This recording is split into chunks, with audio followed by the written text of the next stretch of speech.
اور وہ واقعہ ہے حضرت داؤد علیہ السلام جو خدا کے ایک نبی تھے ان سے متعلق. حضرت داؤد زبور کی تلاوت کیا کرتے تھے، احکامات دین بتایا کرتے تھے، اور ایک نوجوان ان کے پاس آتا تھا اور بہت شوق سے زبور سنا کرتا تھا.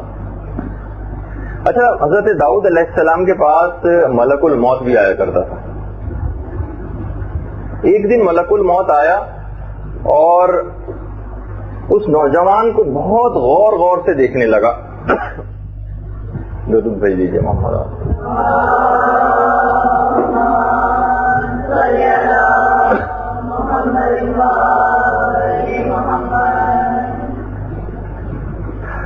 تو بہرحال بہت غور غور سے دیکھنے لگا.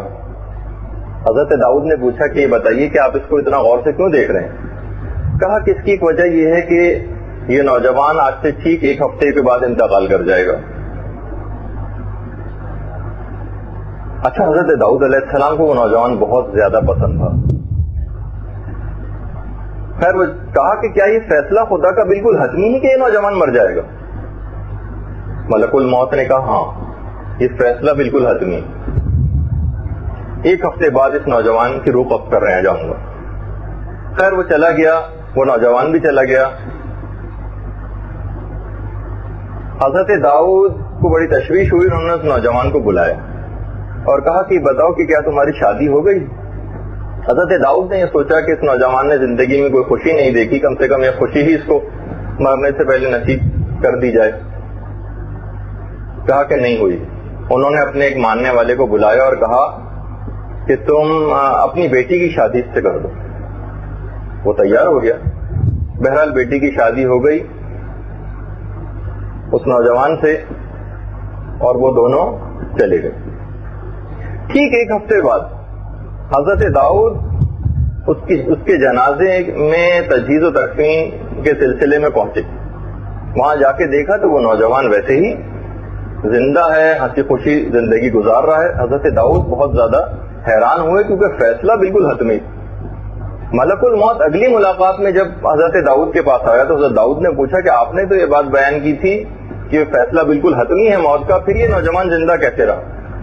کہا کہ اس نوجوان اور اس کی زوجہ کی آپس میں جو محبت تھی اور آپ کا اس سلسلے میں تشویش کا اظہار کرنا اور آپ کے ماننے والے کی یہ محبت جو اس نوجوان سے متعلق تھی اور ان کے جو شوہر و بیوی کی آپس میں محبت تھی، اس کو دیکھ کر رحمت خدا جوش میں آ گئی.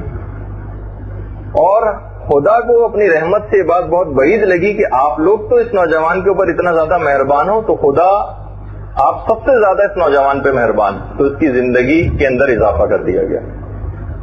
تو اسی اعتبار